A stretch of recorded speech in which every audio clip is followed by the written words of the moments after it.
So in continuous with the previous classes, we are going to discuss some more features which are formed due to different surfacial process by the rivers or streams. Now, if you look at the entire journey path of a river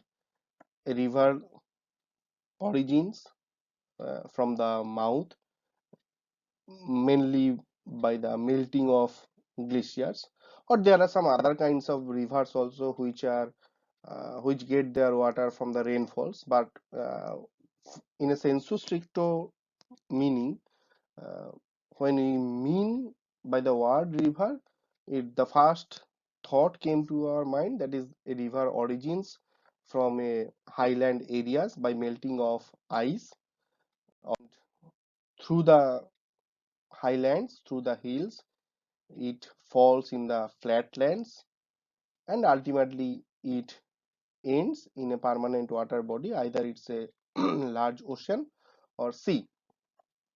Now, during its journey path, river erodes, it transports the eroded materials and deposits the eroded material.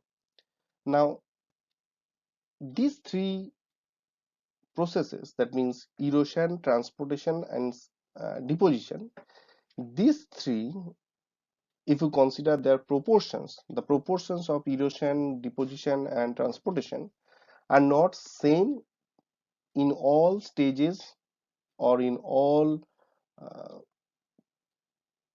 paths of the river.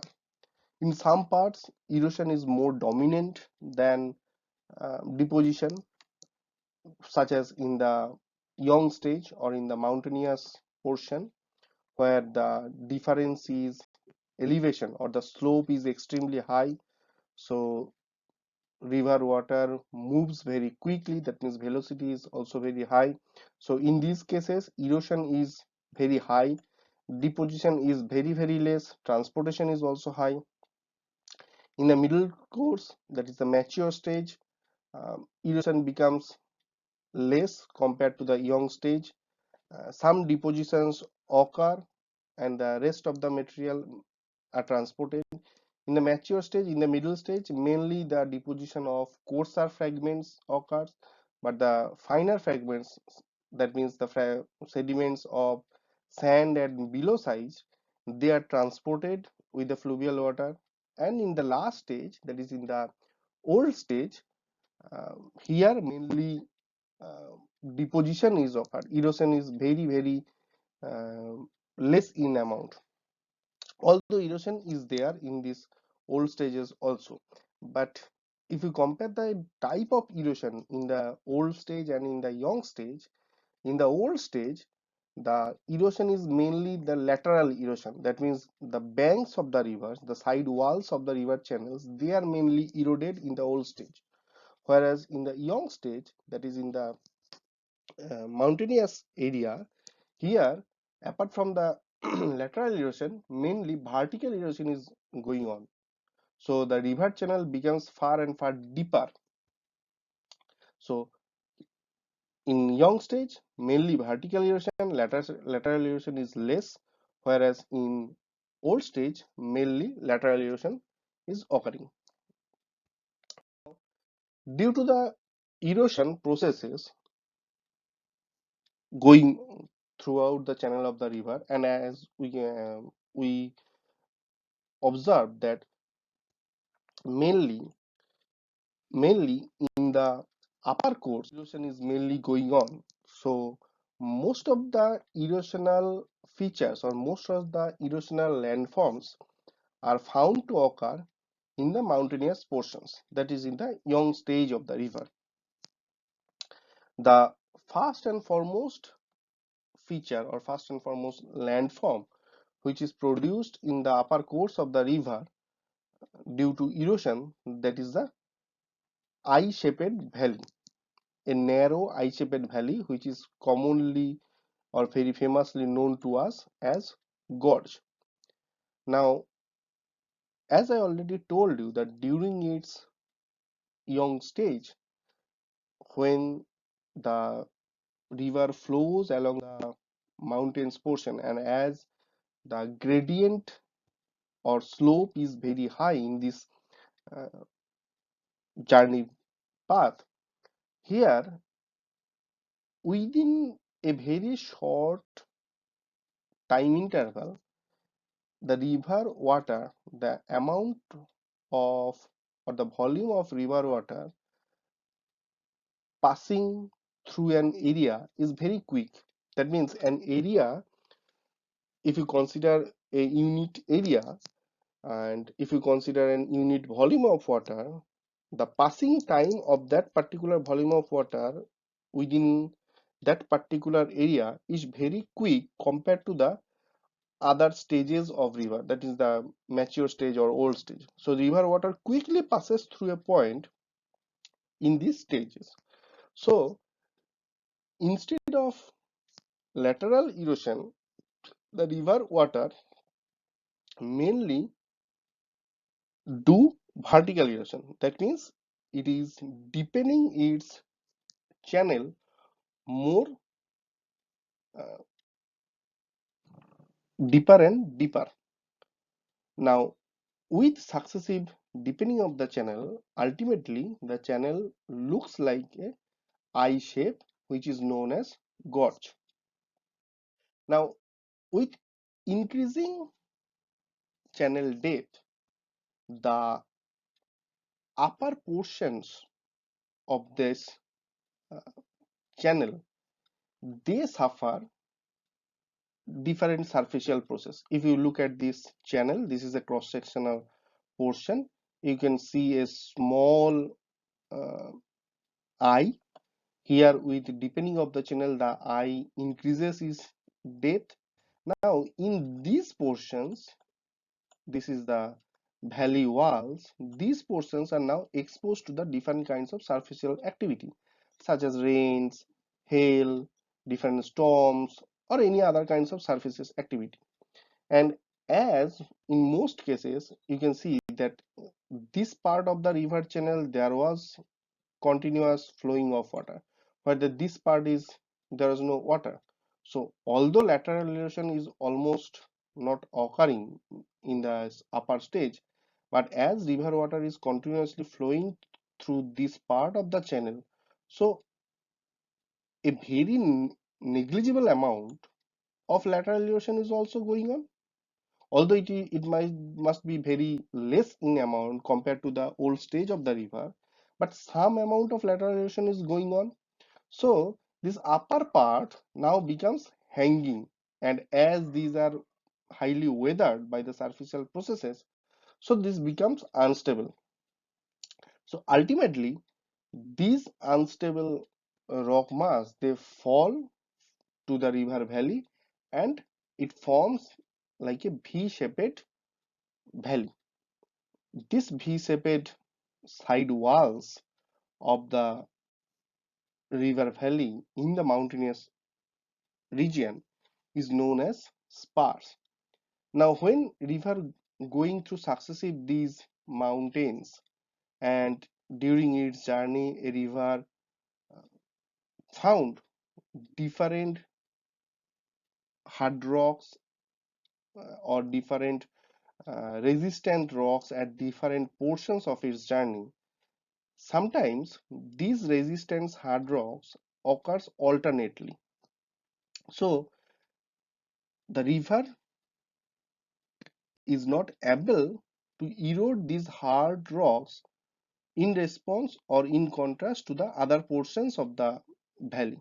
So wherever the river gets relatively softer rocks, that portion is much eroded, such as these parts, and this portion rock is relatively more resistant, so it remains.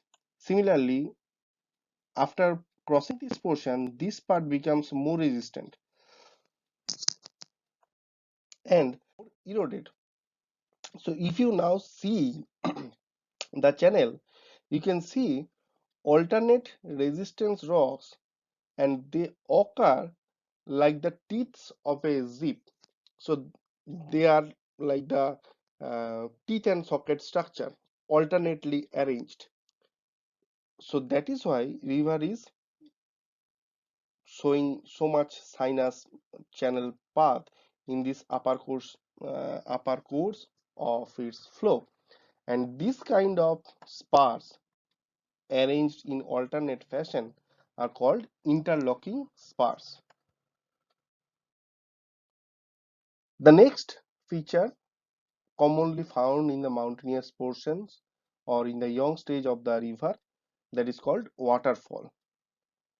Now, if the river channel flows across different bands of rock types having differing strength, having different resistance powers to erosion, then obviously the rocks which are more soft, they are more prone to suffer erosion, whether the rocks resistance or when the rocks are more hard, they will be remain intact for longer periods compared to the soft rocks. Now, whenever there is a sudden change in elevation, mainly this sudden change in elevation fall due to some tectonic activity, or tectonic process. Maybe there is a fault, maybe there is some kind of folded structure is there. So if some kinds of tectonic activity uh, is responsible for change in elevation of the surface in the journey path of a river, and the river face a certain drop in elevation, and during its journey path there are different types of rock types of different resistivity, then when the river water falls or when the river water face this kind of elevation difference, as I told in my previous class, here cavitation process of weathering or cavitation process of uh, erosion is going on. Now, when the river water falls freely from this high altitude part, then the internal pressures within the river water suddenly drops. So bubbles, lots of bubbles appeared within the river water. After reaching this distance, when the river water again comes in contact with the surface, then suddenly the internal pressure comes back and the bubbles burst. Now, due to these points, it emerges a lot of pressure into the country rock, into the valley walls. Now, if these rocks are relatively soft compared to these rocks of upper portions, that means these portions, then this rock erodes more quickly compared to this one. So, a drop in elevation occurs and this lower portion soft rock erodes more quickly, and locally it creates a pool. That means locally the depression becomes far more compared to the rest portion or the lower portion of the flow path. So this pool is known as plunge pool, which forms in the waterfall due to the differential resistivity, differential strength of the rock compared to the other portions of the rock, and this type of erosion mainly occurs due to cavitation process. So this kind of morphological features, which is mainly guided by some kind of tectonic processes, and thereby when a river or when a flowing water is moving over those tectonically disturbed areas, it forms certain elevation difference, and through these different elevation points river water flows and river water drops to a point, and it forms these kinds of plunge pools. So this entire structure, this entire landform is known as waterfall. Next, the landform formed by the abrasion process during the flow of river water, that is famously known as pothole. These kinds of erosional features or erosional landforms can be observed in different stages of the river. They can be observed in young stages, they can be observed in mature stages, and even in the old stages. But the point is, for formation of these kinds of processes, the river water must have lots and lots of sediments which basically acts as a tool to erode the bedrocks. What happens by which these kinds of um, holes are formed in the bedrock? When river water moves through its path, then due to the turbulence flow, as we know that most of the natural water is moving as turbulence flow, only a very thin sheet of water moving along the bed load or moving in contact with the is going as laminar flow, but that water is very thin. Now when the river water carries lots of sediments of different sizes, particularly they have the sediments of greater than sun size, that is pebble, cobble and boulder, then definitely the energy condition of that time flowing water must be very high, and for that the entire river water is in turbulence state, so there is no laminar flow. Now in this turbulence condition there created lots of eddies, and these eddies are basically on swirling motion of river water around an imaginary axis. Now during this swirling motion of river water through those eddies, these large size pebbles, cobbles or boulder, they act as a tool if they fall within these eddies. So along with the water in the eddies, these tools, these large size gravels, they also start moving in a swirling action, and thereby they starts to erode the bedrock. And through prolonged time, through prolonged activity of scratching or eroding the bedrock through these tools by the eddy currents, these kinds of holes within the bedrock are produced. These holes are known as potholes. So these are very famous feature commonly found in different stages of the river. That is, these features are mostly formed in the upper course of the river, but they can form in the middle course of the river along the bedrock when there is excessive supply of water, when the river water flows in the middle course in a very high velocity, that is particularly during the time of flood. So during flood, when there are lots of water in the middle course or in the old stage of the river, then also the river water carries lots of water and sediments along with it. So in that time, in the middle course or in the old stage of the river, these kinds of features can form. Now this is a special type of erosion, and for this special type of erosion some special forms are found to occur in the mountainous portions. This process is known as headwater erosion. What basically happened, this headwater erosion occurs in the source region, and here you can see this picture.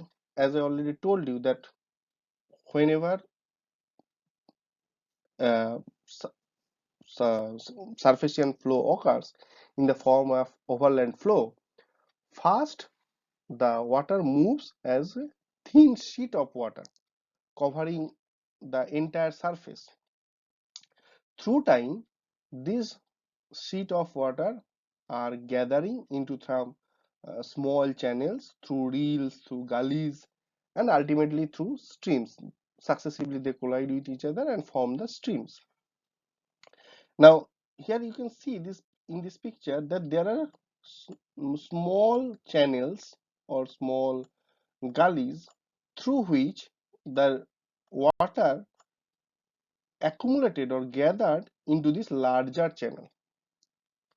Now with time, when there is large amount of water supply, so continuous flowing of water through these small channels basically erode these channels more upstream. That means more and more upper part, more and more headward part eroded through continuous supply of water, or sometimes uh, with increasing supply of water. So this upper portion, this headward part becomes more eroded. That means the channel becomes more lengthy. Here in the bottom picture you can also see these are the smaller channels. These are the smaller channels by which the surface overland flow are accumulated in this larger channel. Now here are also some channels, here are also some channels. So throughout this all these channels, the surface overland flow accumulated in this larger channel. Now when there is continuous supplying of water, that's excess amount of water try to flow within this channel also. Now as the excess amount of flow is passing within this narrow channel, so that channel is not capable of hosting that excess amount of water. So more and more erosion will occur, and ultimately this main channel of the river that will lengthen its path by the headward erosion, that means by the erosion of the headward part. So thereby the river increase the main channel length. This process is known as headward erosion. Now an interesting thing or interesting phenomena occur due to this headward erosion is known as stream piracy or stream capturing. Now as I already told you, headward erosion cuts the upper part of the river, so it's basically erodes the source or origin far upstream. Now when now if suppose there are two rivers, one river is flowing from this direction to this direction, flowing perpendicular to it, and they does not have any connection between them. Now due to headward erosion, sometimes it may happen that this river, due to headward erosion, lengthening its upper part, more and more headward erosion occurs and it will lengthen more towards the upstream. So ultimately these rivers join with these streams by headward erosion, and due to this joining sometimes it may happen that this old river may completely change its flow path, and now it is flowing through this newly connected channel. So what happens due to this process, that the water flowing previously from this direction to this direction now change its course due to the headward erosion. So basically this river captures the water of this river. So now these regions, the downstream region of this river, which was previously flowing from this direction to this direction, this downstream region now becomes dry. That downstream part does not feel or does not have now the flowing water, because due to the headward erosion this river captures the water of this river. So this process or this phenomenon is known as stream piracy or stream capturing. So the thing is, the other river or without notifying to others, this river captures the wealth, that means the water of this river. So that is why it is known as stream piracy or stream capturing. The next, another interesting feature or another interesting uh, landform produced by river erosion, that is called superimposed drainage. Now, these kinds of drainage, it's basically a drainage pattern which is superimposed over other structures. Now, these kinds of drainage pattern occur when there are different rock layers of different structures in successive layers. That means the surface layers having different structures.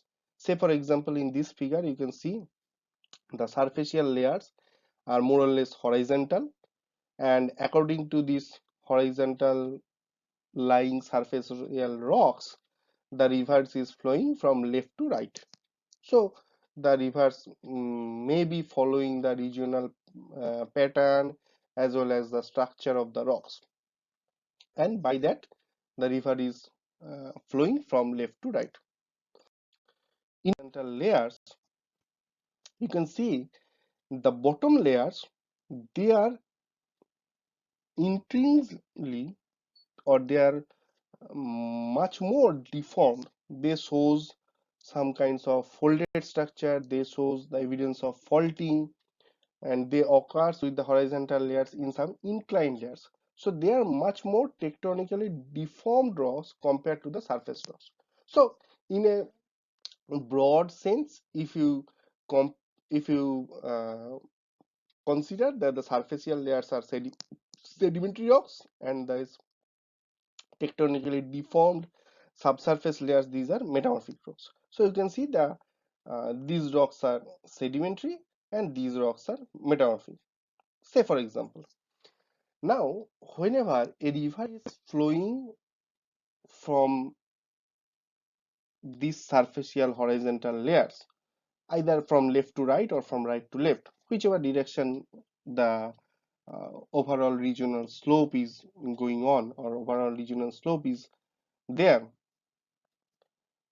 Now, with increased vertical erosion, with time, these superficial rocks are removed.